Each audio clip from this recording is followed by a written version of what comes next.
from the UK, previous car sales background. Prior to that, went to university, studied business management, graduated, went straight into car sales then. Always wanted to move abroad and do something different, so decided to make the move out here.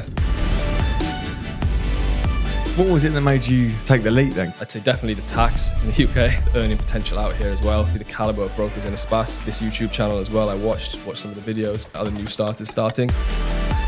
Keep doing the same thing every day and just got to follow the process. Ultimately, a deal will come. It's not rocket science. Just ask yourself the question, are you willing to fully apply yourself? If you are, do it, because you will be successful. Hello and welcome back to another episode of the First Deal Files. Today I'm joined by Bilal, who left behind a 3-year car sales career to start a new venture into Dubai real estate.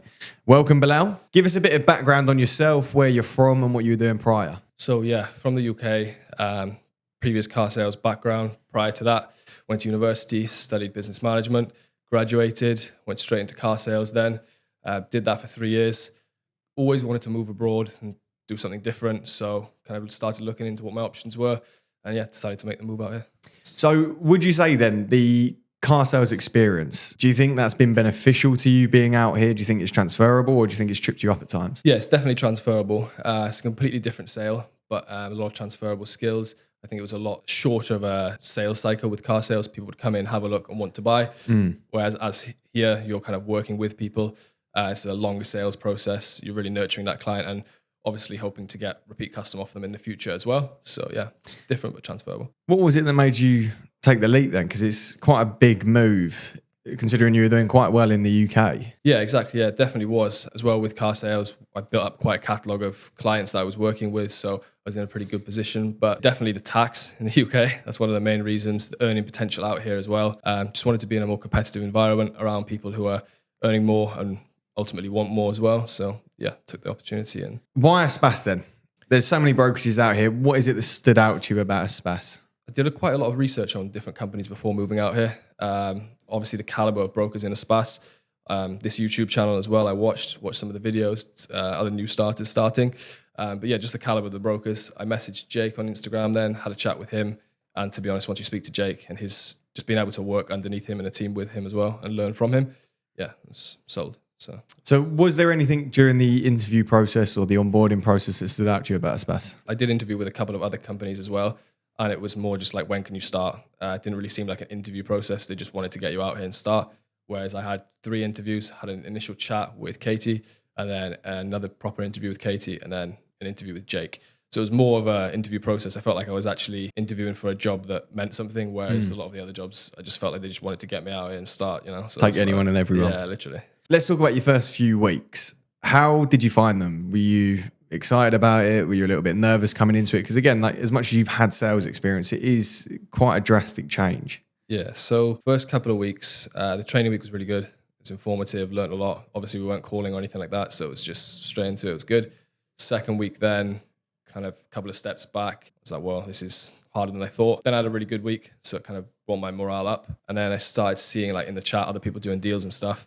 I just thought like, just got to follow the process, put my head down, keep doing the same thing every day. And ultimately a deal will come. But you have got that anxiety the whole time. Is it going to work out for me? And I think that's quite a big point you made there about, you know, your first week wasn't necessarily the strongest week. And that definitely puts a down on you. And 100%. Then the following week gives you that uplift. But it's very much an industry where you're never going to have a good day every day.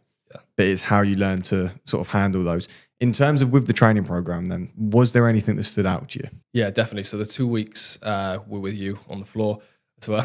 Yeah, definitely stood out to me because it just gives you a chance to practice with other people who have started at the same time as you, rather than kind of being like right on the sales floor with people who have done over $1 million on the board and you're just sat there doing your first calls. It's like really intimidating. So I think it was nice to just start with people that are on the same level as you as well. Yeah. So. Let's get into it then. Your first deal. Run us through how it came about, what it ended up being, and just give us the full story, because it came about quite quickly as well. Yeah, so it was an old lead that came through. I think a few people had tried calling it as well. They said it was like a spam. Guy wasn't interested. So then, yeah, just gave him a call, pitched a project that I thought would meet his criteria. Obviously, it was an old lead, so that project that he inquired on was sold out. Yeah. So pitched a new project, didn't like it. Then he messaged me a couple of days later about a project that he'd seen, asked me my opinion on it, gave him my advice, didn't think it was a very good project. pitched Ellington, which is ultimately the developer that he bought into. Guess he saw value in it, went to the gallery with him, and then it was just process after that, finding a unit that kind of matches his criteria. And yeah, he went ahead with it. So And then from there, how long was it after for the second one? a week until the second one after that. But I was working on them both at the same time, so it could have been either one really, or neither, I guess. But And then as of yesterday as well, yeah, 2.5 months in, 3 deals, over 800,000 build. I think it's fair to say you've really hit the ground running here. I appreciate it. When it comes down to how it felt doing that first deal, like you said, going back to the whole you have good weeks and bad weeks side of things, what did it feel like for you once you knew you had that EOI and contract signed? I knew I could do it, but it was just the proof that, okay, it's real now. I've done it. How do I replicate this and build a career out of it? Because I think until you do that first deal, it's more like, am I going to be able to do it? When am I going home almost in your head? Yeah. So yeah, as soon as I did that, it was just like, yeah, okay, I can do this. Just need to replicate it, keep doing the same thing. Don't get too excited because it may be 6 months before I do another one. Yeah. Yeah, just keep doing the same thing, I guess. And in terms of with the role then, was there anything that you didn't expect coming into it? I knew it was competitive, but didn't expect the people to have being contacted this many times per day. So it's like getting through to some of these people is really hard. You really have to sell yourself. They may have 3 or 4 decent pitches on a project, but the pitching yourself is the key factor there, really. And what do you think the sort of biggest obstacle you faced so far is? Just literally sitting and doing the same thing day in, day out, and just not, even when people are chatting as well, as time's gone on, obviously I've made more friends in the office and stuff, so there's more of a distraction. It's just sitting and doing the same thing and just being the same as I was on day one as I am now. Otherwise, I guess if you don't do the same thing, it's going to stop at some point again. Exactly. Well, so. Is there anything in particular that's helped you sort of overcome that? Obviously, you mentioned there, just as you get warmed into the office, you start to meet new people, etc. So yeah, just kind of making a plan for your week and sticking to it. You'll have good days, you'll have bad days, but yeah, kind of locking yourself away is good sometimes as well. Putting a timer on, maybe like an hour, 2 hours, I'm going to sit here and do this, then socialize and yeah, that kind of thing. And just being like religious with your routine, I guess. Consistency is key in this game. Yeah, exactly. So let's say someone's thinking about taking the leap. What advice would you give them? Just ask yourself the question, are you willing to fully apply yourself? If you are,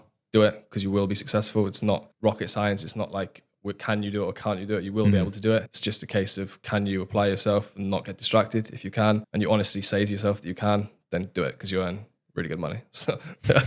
That's for sure. And then when it comes down to, let's say someone's in the job 2 weeks. Yeah. They're starting to struggle a little bit.